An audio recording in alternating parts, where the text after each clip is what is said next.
des débats.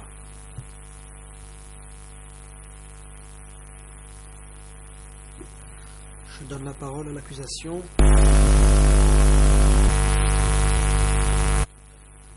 L'accusation. Merci, Monsieur le Président. Avant la pause, nous parlions des biographies. Est-ce que tous les cadres qui travaillaient au ministère devaient établir leur biographie?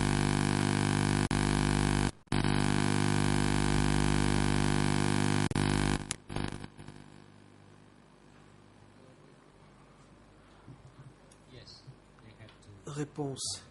Oui, ils devaient établir leur biographie. Question. Dans ces notes, nous parlions du plan de cellule pour 1977. Je vous renvoie à la fin de cette partie. Je vous donne les ERN 00427 948 et en anglais 0000 3336.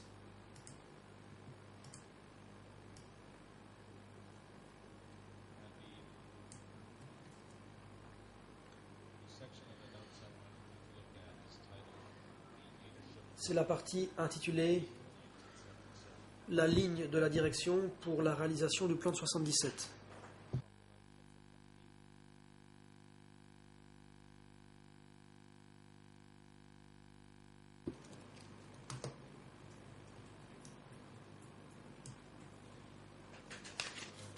En Khmer, c'est 00427 948.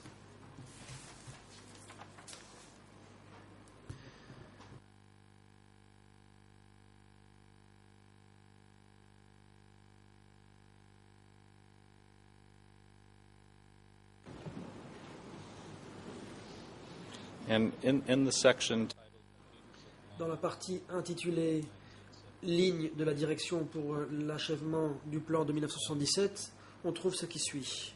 Je cite « Il ne faut pas laisser les masses au sein du ministère connaître tous nos plans. » Fin de citation. Qui a donné cette instruction?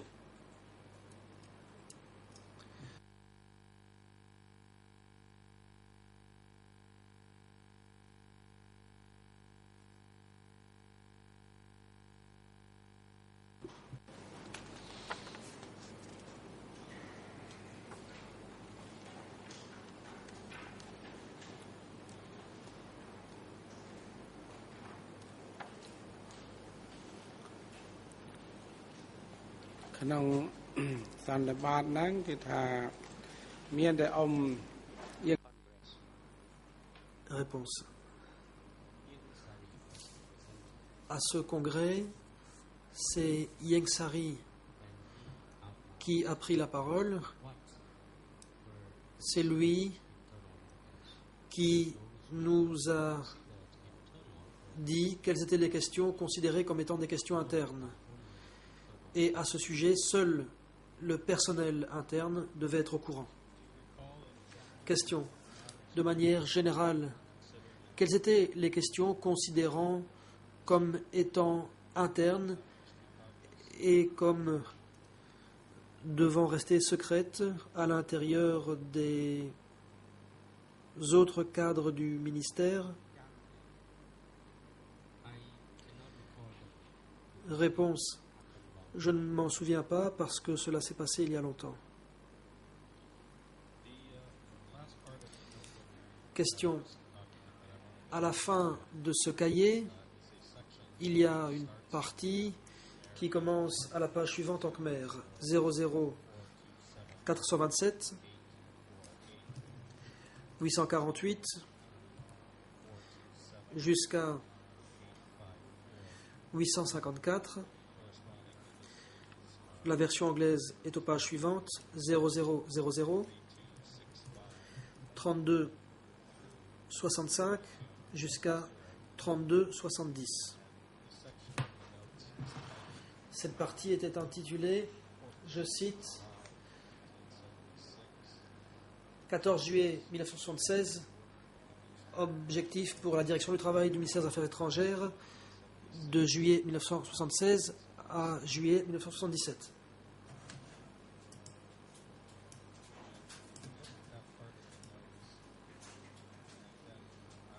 Je vous invite à lire cette partie. Ensuite, je vous renverrai au début de la partie numéro 4, de la quatrième ligne, en Khmer 00427 849, en anglais 0000 32 67.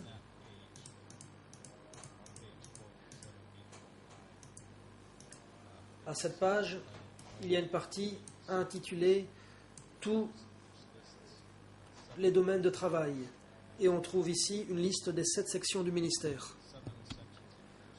En numéro, où il y a 7 sections, à savoir 1. Unité de propagande d'éducation, 2. Bureau, 3. Agriculture, 4. Secteur politique, 5. Bureau du protocole, 6. Secrétariat, directeur et 7. Aviation civile. Première question. Est-ce que cette liste des différentes sections du ministère des Affaires étrangères est exacte pour ce qui est de la situation au mois de juillet 1976?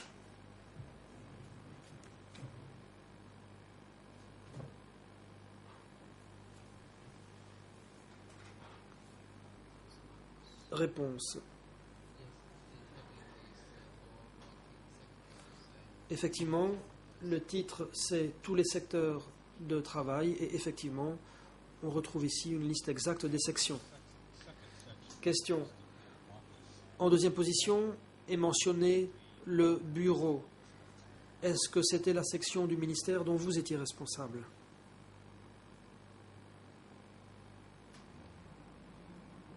Réponse. Oui. And if you would turn to Question. J'aimerais vous demander de regarder la page 00427 853 en Khmer, en anglais 0000 32 69. Sur cette page, on y trouve un paragraphe 8 qui fait référence au secteur du secret.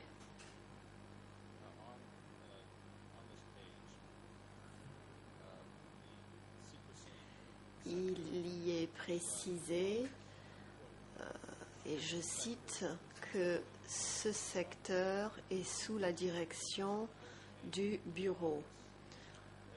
Les rapports doivent être clairement envoyés au bureau.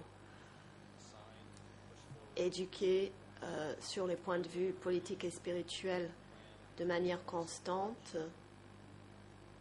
nommer et faire avancer les 3 mouvements,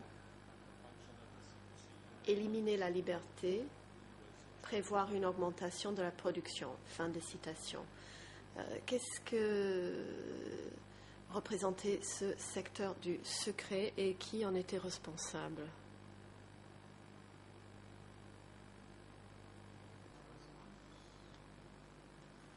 Réponse. Au sein du ministère des Affaires étrangères, il y avait une section responsable des affaires secrètes, c'est-à-dire des affaires qui ne devaient pas être connues de façon généralisée par les autres, parce qu'il y avait des invités ou des visiteurs secrets et il y avait des visiteurs non secrets. Les personnes chargées de s'occuper des affaires secrètes devaient les gérer en conséquence. Question. Dans le paragraphe 4 de cet extrait, on mentionne le secteur politique à la page 00427 851 en khmer et en anglais 0000 3268.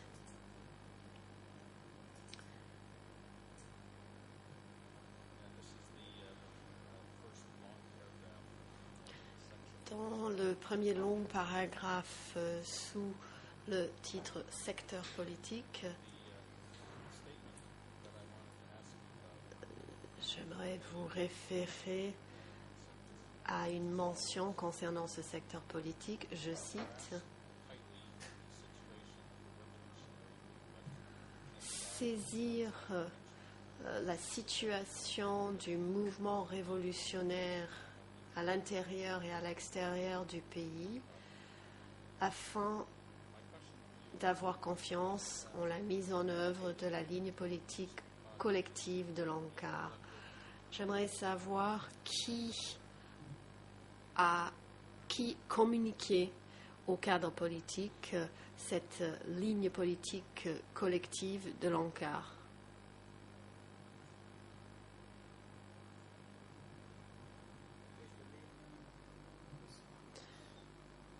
Réponse.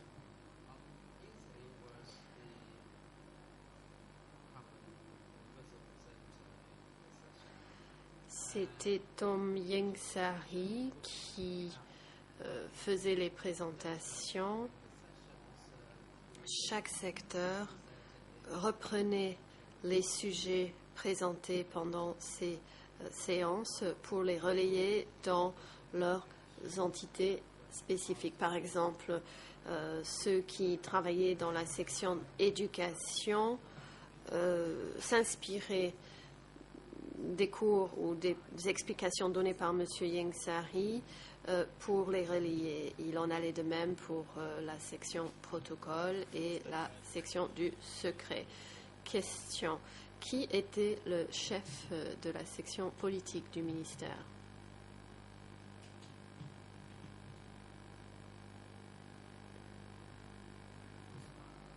Réponse.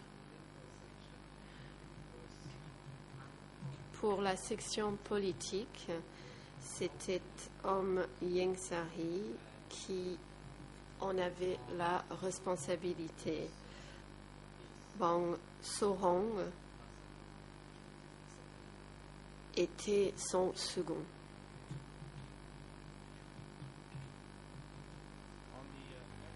Question.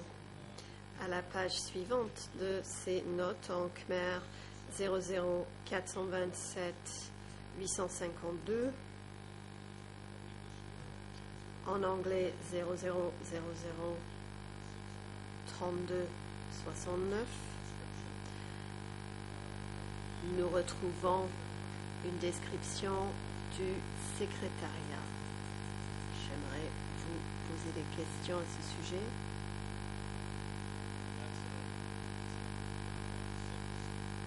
Il s'agit du paragraphe numéro 6. Nous avons une description du secrétariat gouvernant dont les fonctions sont, je cite, d'aider les bureaux à gérer la rédaction de courriers, des cérémonies nationales, des journées militaires, des pays amis, des courriers échangés entre les ambassades et avec des États pour préparer des conférences internationales. Qui était responsable de la section secrétariat du ministère?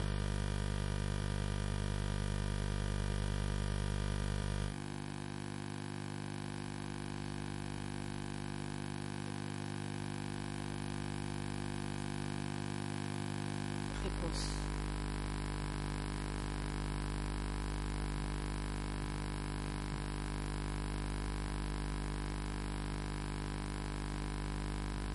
Au ministère des Affaires étrangères, M.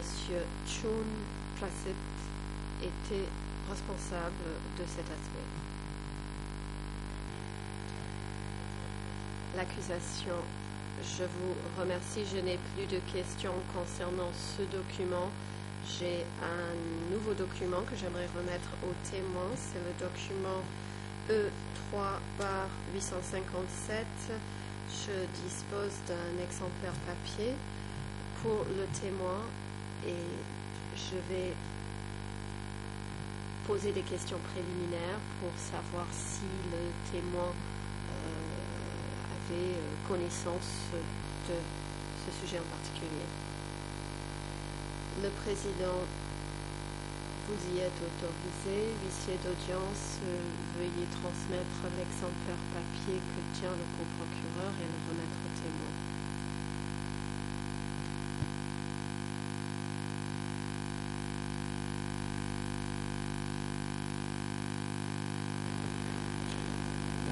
Mr. Whitman. Le coprocureur, monsieur le témoin, ce document porte la cote E3/857 en date du 12 septembre 1977. Le titre étant Coopération avec les comités de toutes les unités.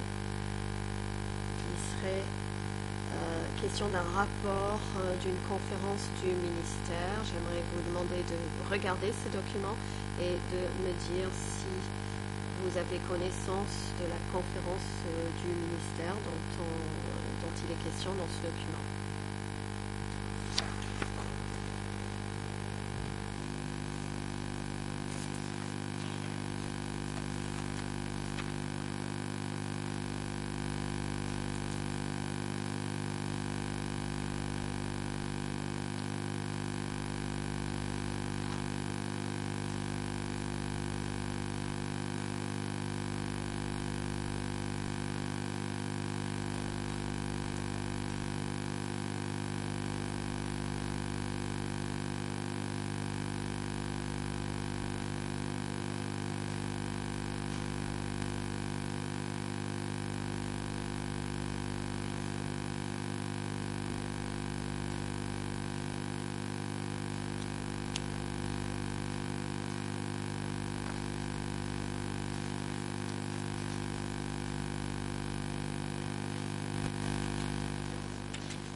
Réponse du témoin. Cette séance était également présidée par Ieng Sary. Les rapports de toutes les unités ont été soumis. Des personnes de tous les pays étaient invitées à y assister, ainsi que des personnes travaillant au sein des différentes sections à Phnom Penh. Ils ont participé, ils y étaient invités. Question. Dans la première partie, portant le titre « Résumé des rapports de toutes les unités », le premier point concerne les activités des ennemis. Nous sommes à la page en Khmer 00086707 et en anglais 0035 54 87 et en français 0081 13 27.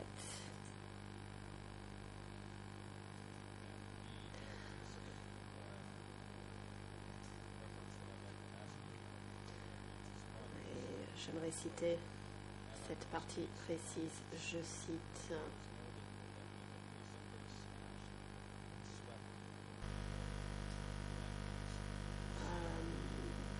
dans nos assemblées ministérielles, nous avons constaté que nous avions réussi à nettoyer, à éliminer les ennemis membres de la CIA, du KGB et des envahisseurs yuan.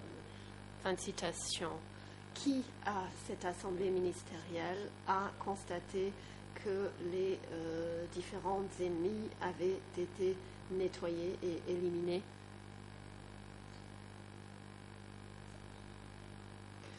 Le président. Monsieur le témoin, veuillez attendre. Nous allons d'abord entendre la défense de Monsieur Ieng Sary. Maître, vous avez la parole. La défense de Ieng Sary. Merci, Monsieur le Président, Mesdames et Messieurs les juges. Bonjour à tous. Le témoin n'a pas répondu à la question visant à savoir si la connaissance de ce document, s'il l'a déjà lu. Je vois qu'il est en train de le lire.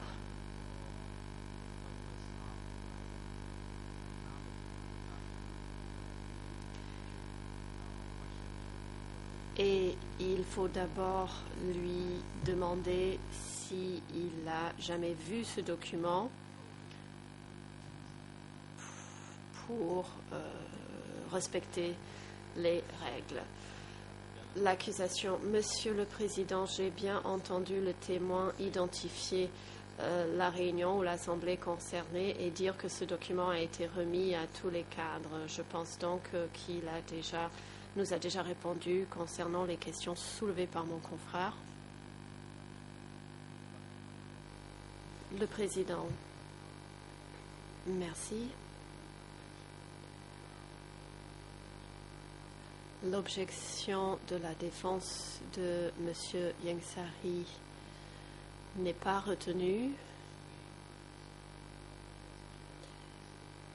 Le coprocureur veuillez poursuivre. Le témoin veuillez répondre à la question.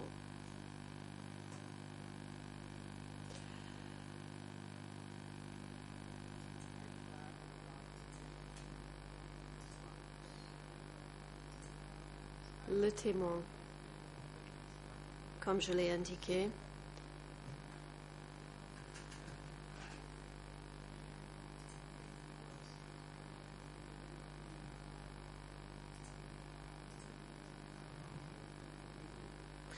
je reconnais ce document. C'est un document qui a été distribué lors de cette assemblée. J'ai reçu un exemplaire de ce document lors de cette réunion. C'est un document qui concerne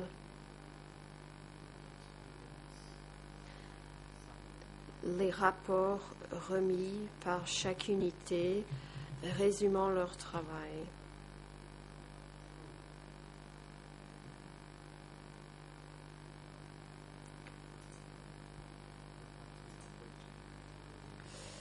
Ces rapports ont été approuvés par l'Assemblée. Ces rapports mentionnaient le nombre de membres du KGB et ont été écrasés.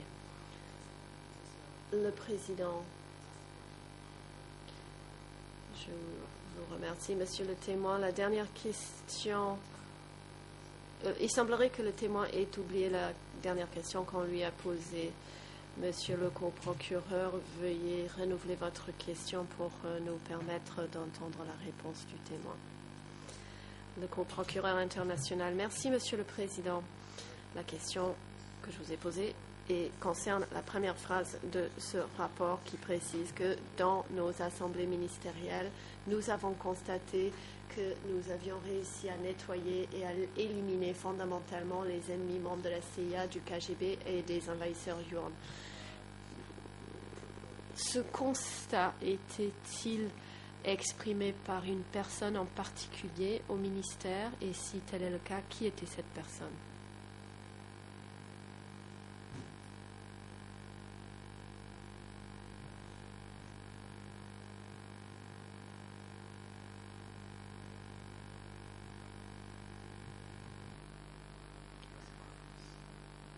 Réponse? Je ne m'en souviens pas.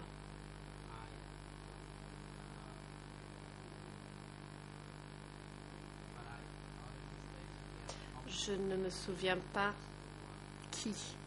J'ai déjà indiqué que c'était Ieng Sary qui a donné la présentation et que So Hong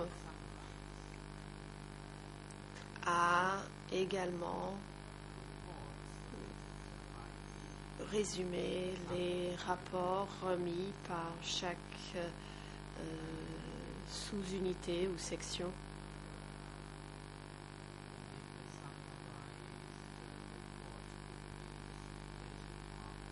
le rapport synthétique résumait les rapports soumis par chaque représentant de chaque unité. Et pour cette raison, on a abouti à une conclusion écrite et je peux donc préciser que j'ai déjà vu ce document. Le président, monsieur le témoin, veuillez attendre. Maître Son Haroun, vous avez la parole.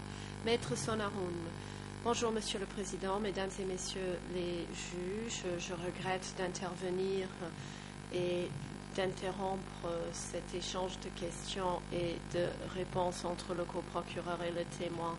Mon client, monsieur Nunchia, souffre de vertige et ne peut rester au prétoire. Il demande à être excusé et à pouvoir suivre les débats depuis sa cellule de détention temporaire. Le président. La Chambre fait droit à cette demande. Monsieur Nunchia pourra donc être raccompagné dans sa cellule de détention temporaire où il pourra suivre la suite des débats. La défense de Nunchia, veuillez soumettre le document de renonciation de monsieur Nunchia portant sa signature ou son empreinte. Veuillez, unité audiovisuelle, veuillez vous assurer que les liens audiovisuels sont bien en place pour que M. Nunchia puisse suivre les débats. Garde de sécurité, veuillez raccompagner M. Nunchia à sa cellule de détention temporaire. Maître Son Haroun.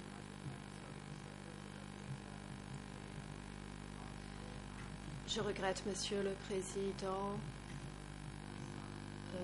Nous souhaiterions également qu'un médecin soit envoyé pour ausculter M. Nunchia. Le Président, en effet, vous venez de soumettre une requête concernant l'état de santé de votre client.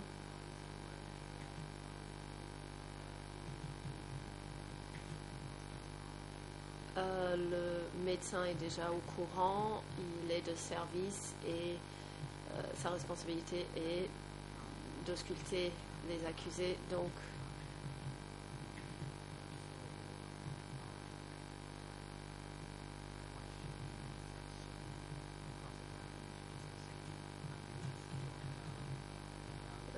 maître, veuillez ne pas interrompre les interrogations de témoins, sauf si l'état de santé de votre client est très inquiétant et que vous devez interrompre les échanges. Ce n'est pas souhaitable car ceci interrompt l'échange de questions et de réponses. Maintenant, nous ne savons plus où nous en étions. Il se peut que le témoin ait oublié la question.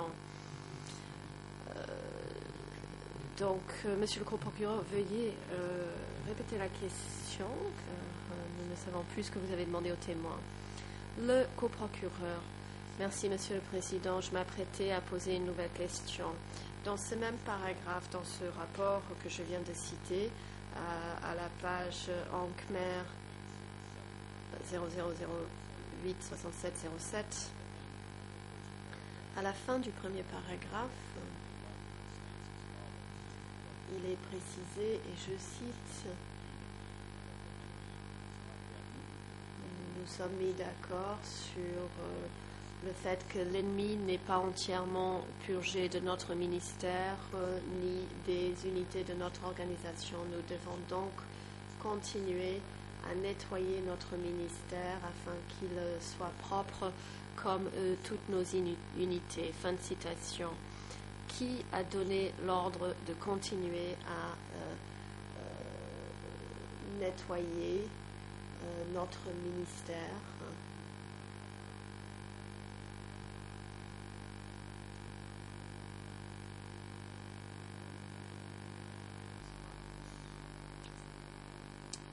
Réponse. D'après le document, c'était Tom Ying Sari qui a donné cette instruction, puisque il avait déjà indiqué que cet effort de nettoyage avait déjà été mené et que nous devions continuer à le faire. C'était une question d'ordre interne. D'après les rapports obtenus,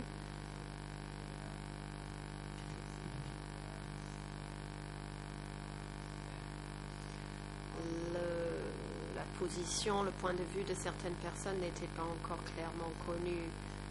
Même si nous avions fait un bon travail, il restait encore des points à résoudre à l'avenir. Question vers la fin de cette même page, en Khmer 0008 67 07. En anglais, nous sommes à la page 0035 54 88 et en français 0081 13 27. Il y est précisé, je cite, l'ennemi le fait savoir que dans peu de temps, tout le monde sera arrêté et seul restera que 100 ans. Nos camarades savent analyser cette phrase et le signaler. Après avoir fait subir un interrogatoire, nous savons voir clairement les liens des ennemis. Fin de citation. Savez-vous qui a fait ce commentaire lors de cette assemblée ministérielle?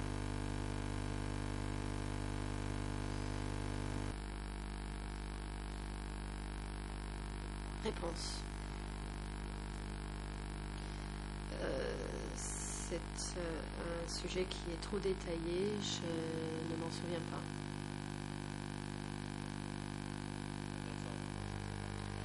L'accusation. Je n'ai plus de questions concernant ce document, monsieur le témoin. J'aimerais passer maintenant à un autre sujet.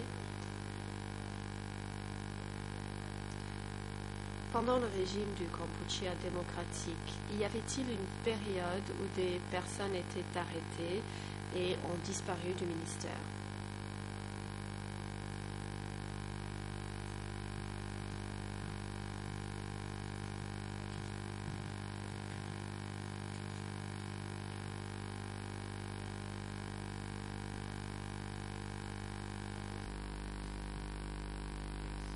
Réponse. Oui, c'est exact. Cependant, je ne me souviens pas, c'était peut-être en 1977 et 1978.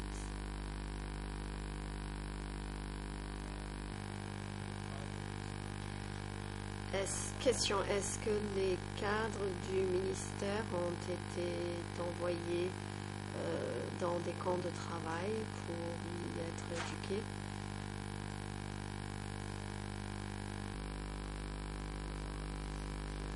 Réponse. Oui, il l'était.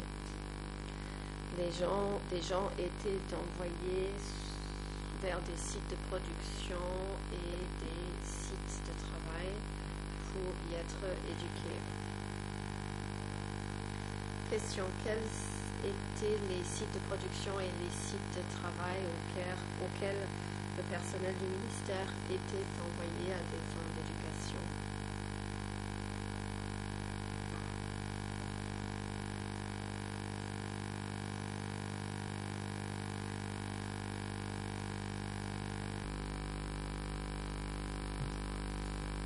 Réponse.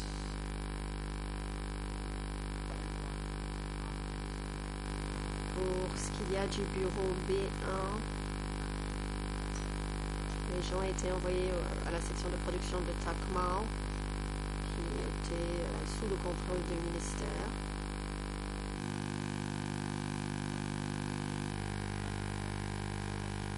Question, est-ce que le site de production de Takmao portait un nom de code ou un numéro de code?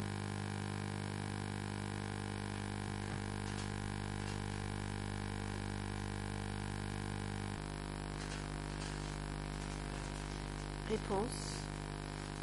Non, il n'y avait aucun nom de code. Cela s'appelait le site de production Takmao. Question.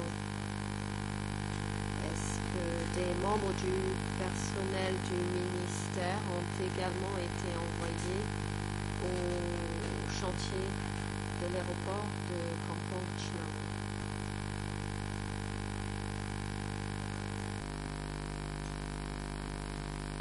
Réponse.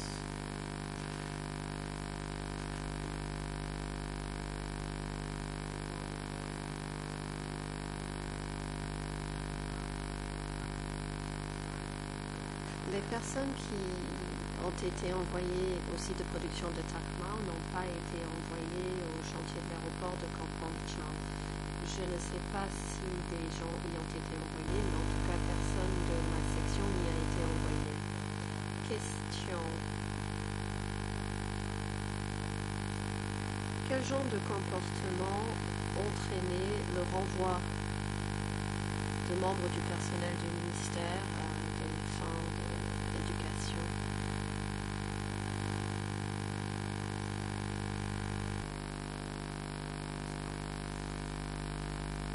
Réponse.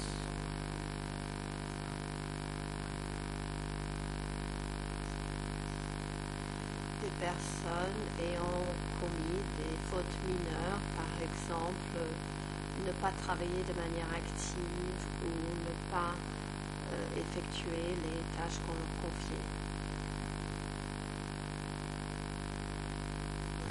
Question. Qui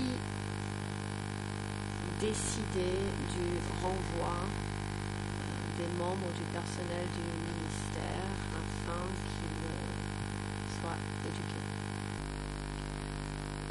Réponse.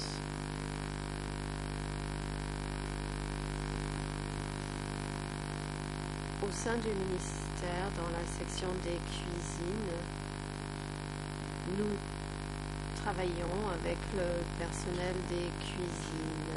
Si ces personnes commettaient des erreurs, ils étaient envoyés à des fins d'éducation.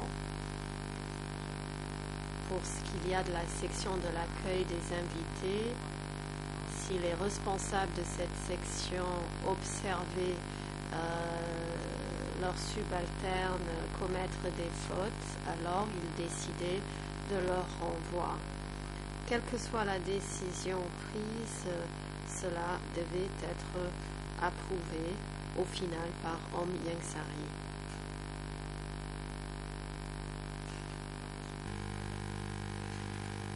L'accusation. Monsieur le Président, j'aimerais lire au témoin un extrait de sa deuxième audition du bureau des co-juges d'instruction, le document E3/63. J'aimerais me référer à la page en khmer 0022 88 46. En anglais 0023 14 11 et en français 00 37 60 57. Nous avons déjà soumis un exemplaire de cette audition aux témoins, mais je dispose d'un exemplaire supplémentaire. Nous souhaiterions que cette page soit également projetée à l'écran. Le président, allez-y, l'huissier d'audience, veuillez vérifier le document sous les yeux du témoin et l'aider à le retrouver pour gagner du temps.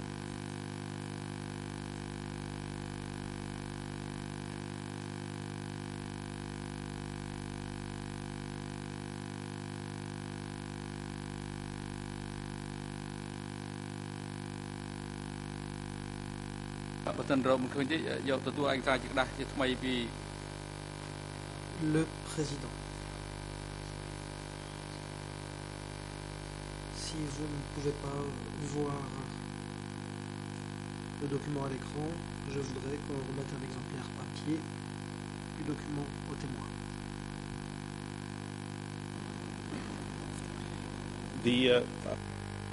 L'accusation.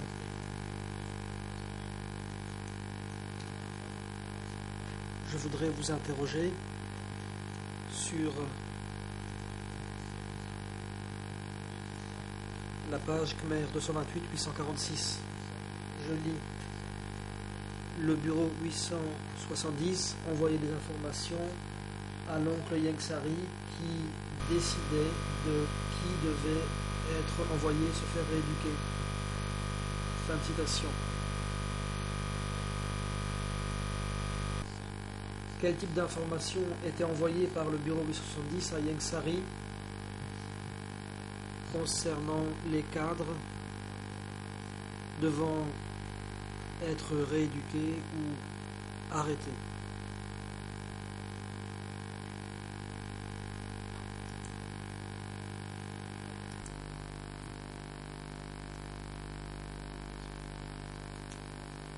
Réponse. À ce propos, comme je l'ai déjà indiqué, premièrement, après réception des informations ou documents du bureau 870, Yengsari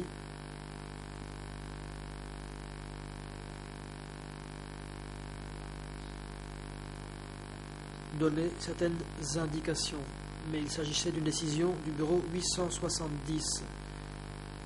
Mais les instructions arrivaient à Om Yengsari, lequel prenait une décision pour la mise en œuvre de la décision prise. Question. Est-ce que Yengsari recevait de la part du bureau 870 des aveux de S21 contenant le nom des cadres du ministère qui avaient été mis en cause?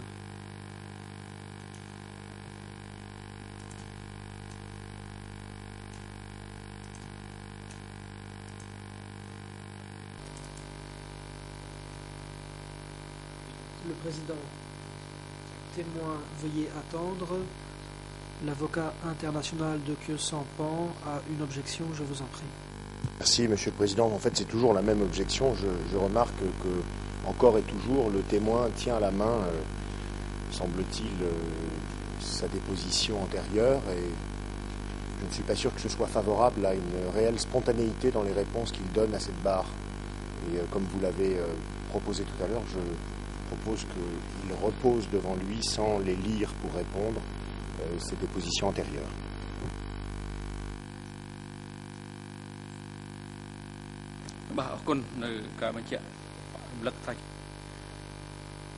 Le président. Merci.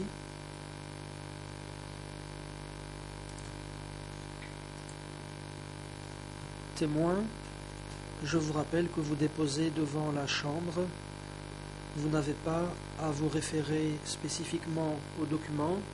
Il suffira de répondre aux questions posées par les différentes parties.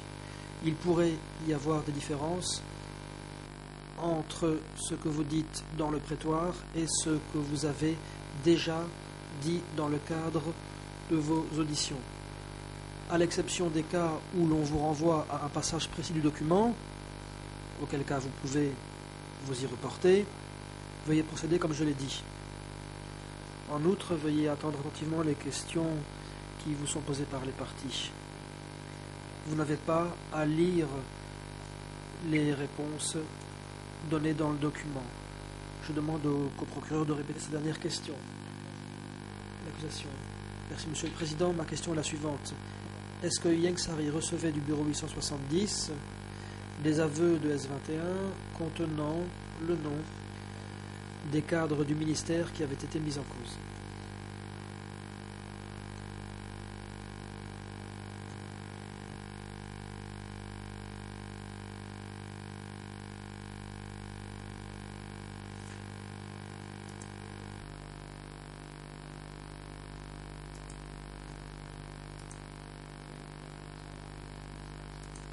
Réponse. lorsque les instructions écrites étaient données par l'échelon supérieur, il relayait ces informations auprès des personnes concernées. Et au ministère, il y avait des membres du personnel qui devaient aller chercher les documents au bureau 870.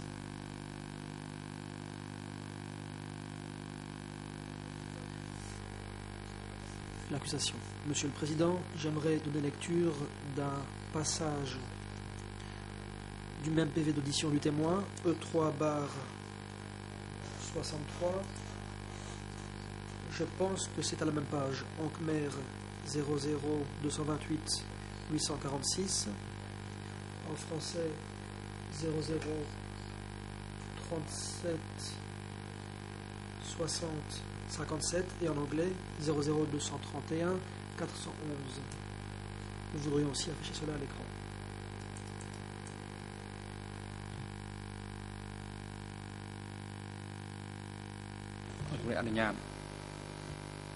Le Président, je vous en prie. Question. Durant votre audition, une question vous a été posée, à savoir qui décidait qu'une personne soit envoyée à S21 et soit rééduquée. Et voici ce que vous avez répondu, je cite. Les fautes les plus graves se fondaient sur des aveux transmis par Duke au bureau 870, puis envoyés à B1. Le bureau 870 transmettait l'information à l'oncle Yengsari qui décidait de quelle personne devait être envoyée se faire rééduquer. Oncle Yengsari m'a dit que les aveux lui étaient envoyés annotés. Parfois, il les recevait au moment des repas pris en commun. Parfois, ils étaient envoyés à son bureau par courrier secret. Fin de citation. Ma première question de suivi est la suivante. À votre connaissance, au bureau 870, qui envoyait ces documents à Yengsari?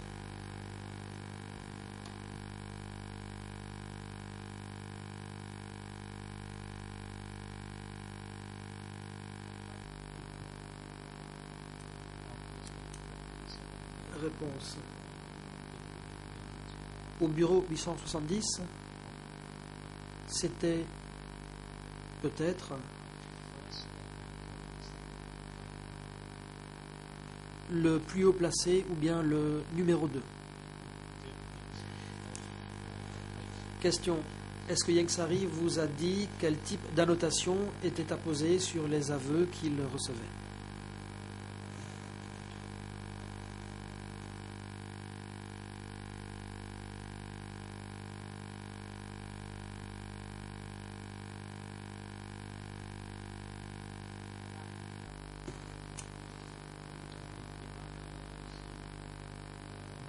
Réponse. Je n'ai pas vu ces lettres ou ces documents.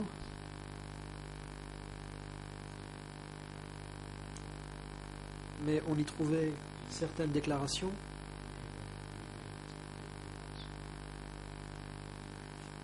Cela ne nous a jamais été révélé. Mais concernant les personnes qui devaient être emmenées pour se faire rééduquer, la décision était prise par le bureau 870. Je n'ai pas vu d'annotation ou de lettre moi-même. Question. Est-ce que Yengsari vous a dit ce qu'il faisait de ses aveux après les avoir reçus?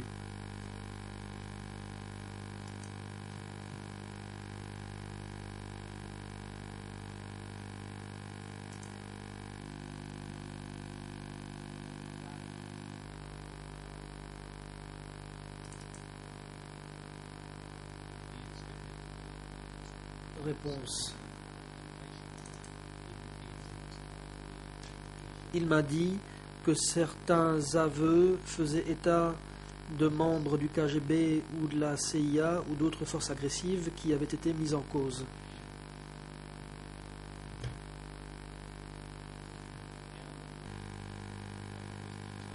Question. Lorsqu'il était décidé d'arrêter des membres du personnel du ministère qui procédaient à l'arrestation.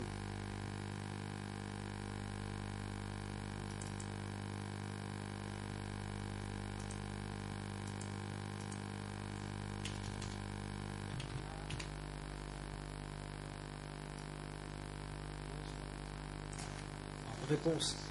La plupart du temps, le bureau 870 procédait à l'arrestation et envoyait un camion pour emmener les gens.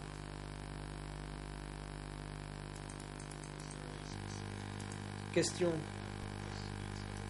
Au bureau 870, il y avait une unité spécialement chargée de procéder à ces arrestations?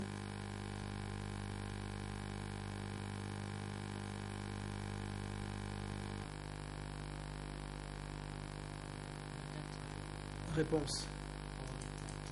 À l'époque, cette unité était appelée Y10. Question. Savez-vous qui était responsable de cette unité Y10?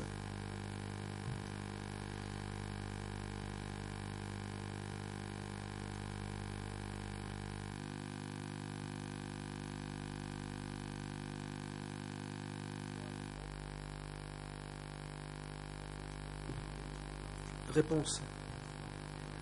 À Y10, la première personne que j'ai connue a été Hin. Hin et Van. C'étaient des militaires attachés à Y10. Question.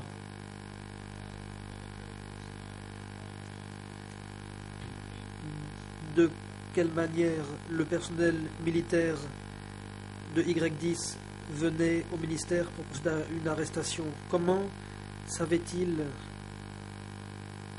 la manière d'identifier la personne à arrêter?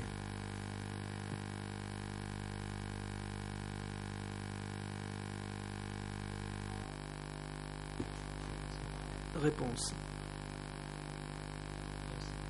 Je prends un exemple. Prenons un certain dénommé A, cité dans le document. Le ministère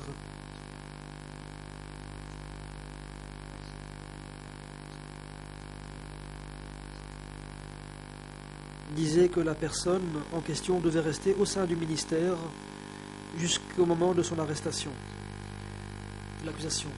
Je voudrais, Monsieur le Président, lire un autre extrait du même document, E3/63, je donne les ERN, en Khmer 00228 845, en anglais 00231 411, et en français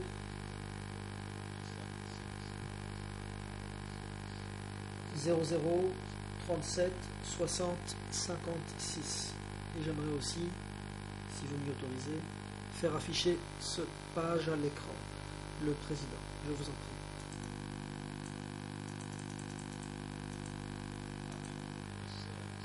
L'accusation. Au co-juge d'instruction, voici ce que vous avez dit, je cite. Si il y avait des aveux, le nom des personnes mises en cause était envoyé à l'oncle Ieng Sari, lequel clarifiait les choses et disait de qui il s'agissait et où travaillaient les personnes en question, dans quelle section.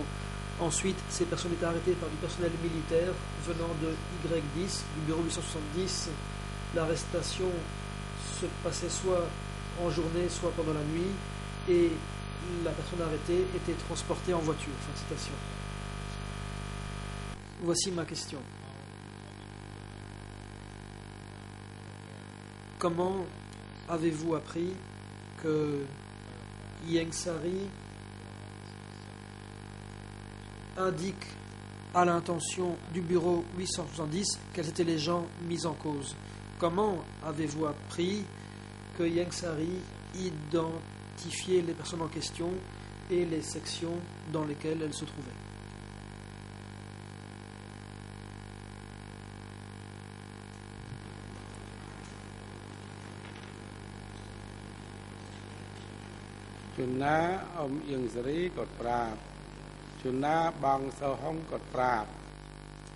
Réponse. Parfois, Om Yeng Sari me le disait, mais parfois c'était Bong Sohong qui me le disait. Nous travaillions ensemble à l'époque. Il nous disait que tel ou tel devait être emmené. Nous travaillions donc ensemble, l'oncle Yeng Sari et le frère Sohong.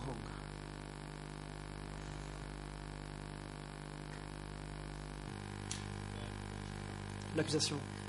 Je me félicite que vous ayez mentionné Sohong parce que je voudrais vous donner l'occasion à réagir à une déposition qu'il a faite dans le prétoire.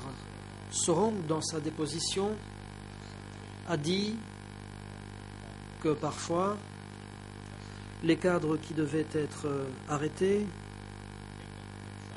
étaient emmenés à l'extérieur du bâtiment du ministère par vous-même et qu'ils y étaient maintenus par les gens de 870 puis emmenés. Je vais donner lecture de la déposition qu'il a faite de façon à ce que vous puissiez y réagir. Il s'agit de la transcription E1 bar 69.1 à la page 16. La question posée à Sohong était la suivante. Savez-vous où allaient les gens qui étaient emmenés de ce bureau? Voici ce qu'il a répondu, je cite. Je savais que Chim emmenait ces gens. J'ai posé la question à Chim. Je lui ai demandé où ces gens étaient emmenés. Et je me suis dit, la prochaine fois, ce sera peut-être mon tour. À l'époque, je plaisantais. Il m'a dit qu'il emmenait ces gens à l'extérieur du bureau et qu'ensuite d'autres venaient les reprendre et que lui n'en savait rien. Fin de citation. Y a-t-il eu des fois où vous avez emmené à l'extérieur du bureau de ministère des gens qui devaient être arrêtés, après quoi ces gens étaient pris en charge par le personnel d'Y10?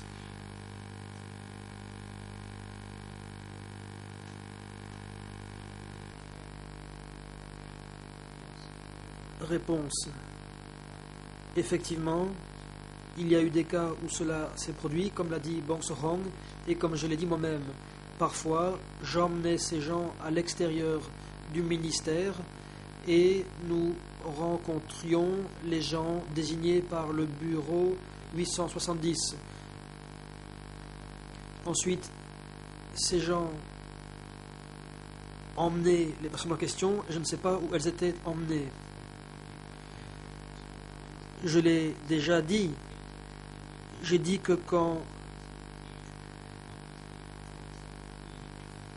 quelqu'un était mis en cause, le bureau 870 donnait des instructions à Yeng Sari, lequel relayait ces instructions et nous chargeait de les mettre en œuvre. Ou alors, c'était Bong Sohong qui nous donnait ces instructions.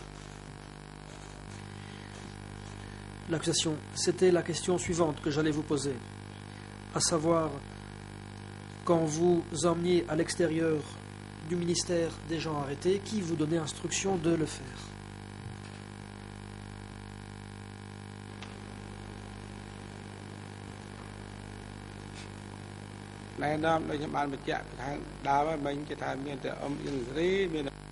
Réponse.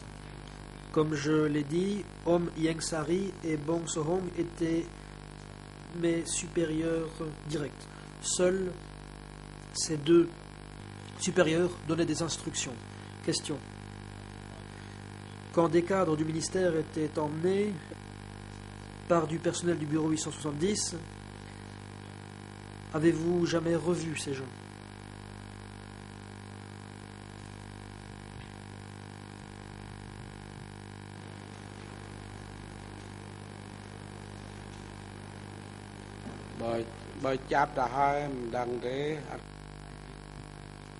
Réponse.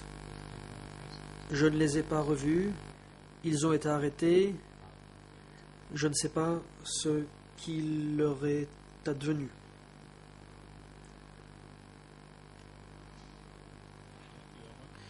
L'accusation. Merci. J'aimerais brièvement passer à autre chose, à savoir la question des étudiants et des intellectuels rentrés de l'étranger au Cambodge. Après la libération, à votre connaissance, est-ce que Ieng Sary a donné des instructions aux étudiants et intellectuels de l'étranger en vue de leur retour au Cambodge? Est-ce qu'il les a encouragés à rentrer?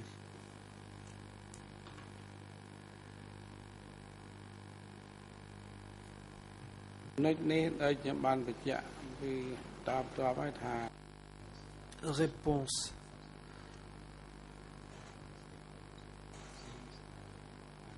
À ce sujet, cela se retrouve d'ailleurs dans la suite de mes déclarations, comme Ieng Sary était responsable du ministère des Affaires étrangères, il éduquait les cadres et intellectuels qui étaient volontaires, qui voulaient rentrer et se mettre au service de la nation.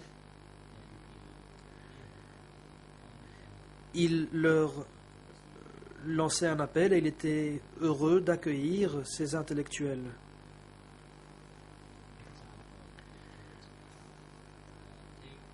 Par exemple,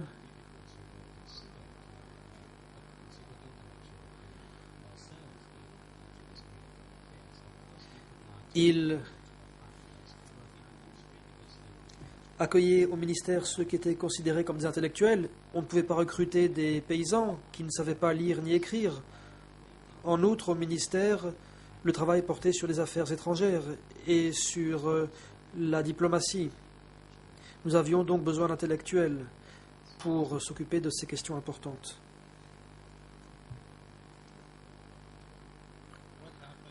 Question. Qu'est-il arrivé aux étudiants ou intellectuels rentrés de l'étranger sous le régime? Où ont-ils été envoyés une fois rentrés au pays?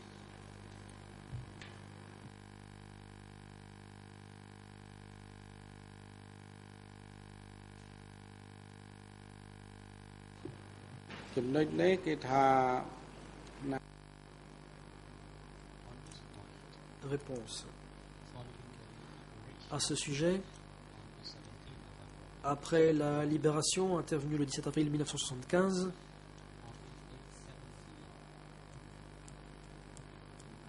le bureau 870 s'est occupé directement du travail.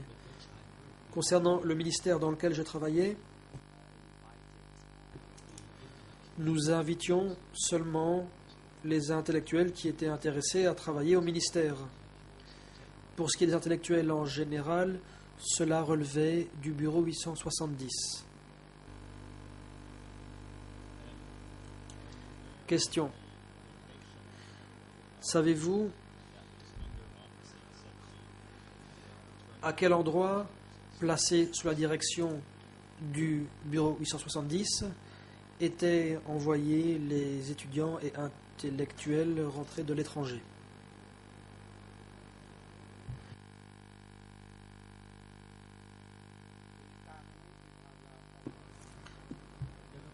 Réponse.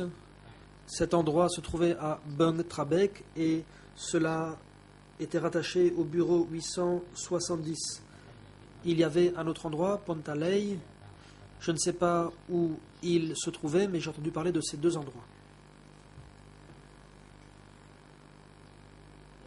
Question. Est-ce qu'à un moment ou à un autre, Bung Trabek est passé du contrôle du bureau 870 au contrôle du ministère des Affaires étrangères?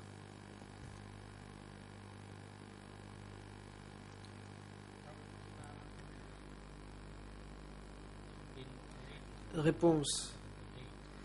Fin 1978, Pang a disparu. Ensuite, Vorn est venu prendre en charge cet endroit en devenant chef de Bang Trabek. Ensuite, le bureau 870 a donné pour instruction de placer cet endroit sous la supervision de B1. À cette époque,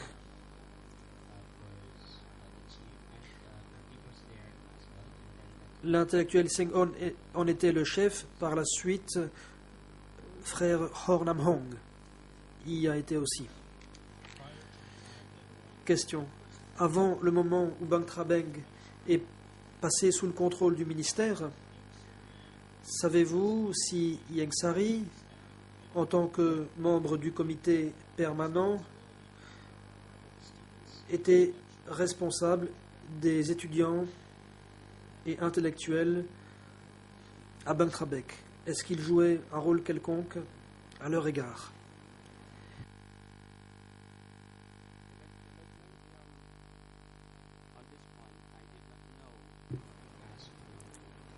Réponse. Je ne sais pas quelle était l'ampleur de l'implication de Ieng Sari, mais quand le bureau 870 a placé cet endroit sous le contrôle du ministère des Affaires étrangères, oncle Ieng Sari et frère Suhong et moi-même, nous y avons rencontré les intellectuels. Nous avons également organisé des sessions de formation sur place. Question. Combien de fois vous êtes-vous rendu à Bang Trabek après que ce dernier fut passé sous le contrôle du ministère?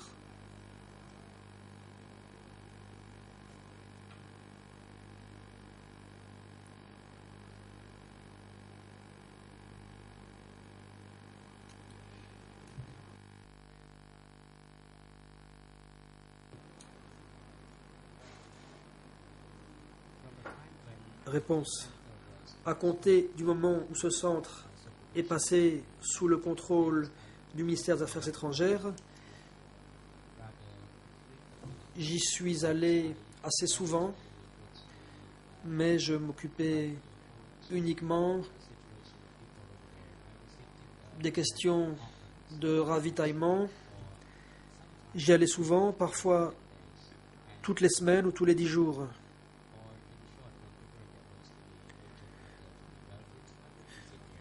J'y allais en cas de situation d'urgence, sans calendrier particulier. Question. Savez-vous si Ieng Sari est allé à Bang Trabek?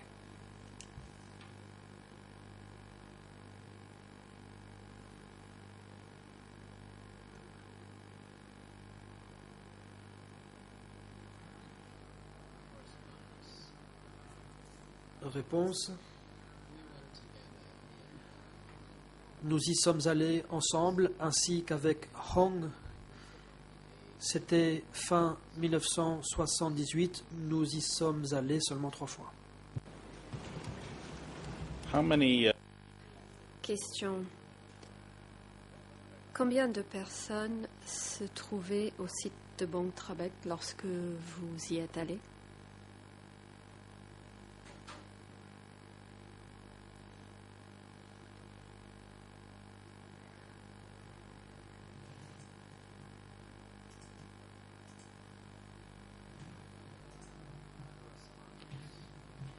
Réponse.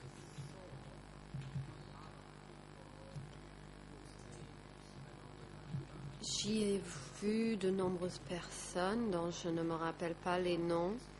Il y avait des gens du ministère, des gens qui étaient accompagnés de leurs femmes et de leurs enfants. Il y avait trop de gens. Question. Vous avez indiqué que Ieng Sari a donné des enseignements ou des cours lorsque vous êtes allé à Bang Trabek. De quoi est-ce que Ieng Sari a parlé lorsque vous êtes allé avec lui à Bontrabec.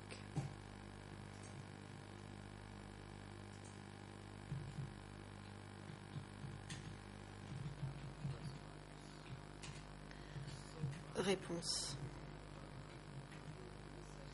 D'après mon souvenir, pendant ces séances, il présentait les dernières nouvelles concernant la situation du pays et la situation mondiale. Il a insisté sur le rôle des intellectuels qui devaient contribuer à la révolution sociale.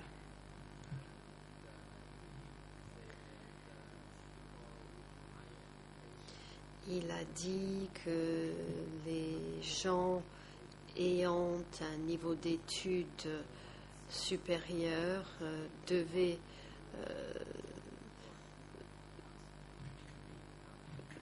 saisir cette occasion et devenir ce que la Révolution nous demandait d'être et qu'ils devaient participer à des séances d'autocritique comme les autres.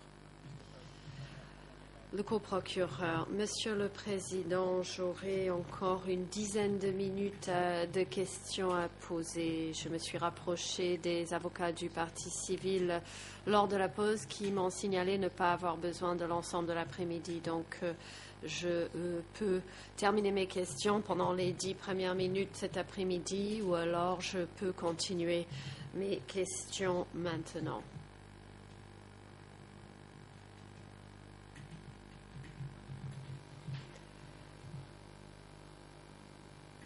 Le Président, puisque l'heure est venue de suspendre l'audience pour le déjeuner, nous allons suspendre les débats et si vous souhaitez terminer les questions que vous avez encore à poser aux témoins, vous pourrez le faire cet après-midi pendant une dizaine de minutes. Huissier d'audience, veuillez vous occuper du témoin et de son avocat pendant la pause déjeuner et les raccompagner au prétoire à 13h30. Les gardes de sécurité, veuillez raccompagner M. Kyosampon à sa cellule de détention temporaire pour le raccompagner au prétoire à 13h30.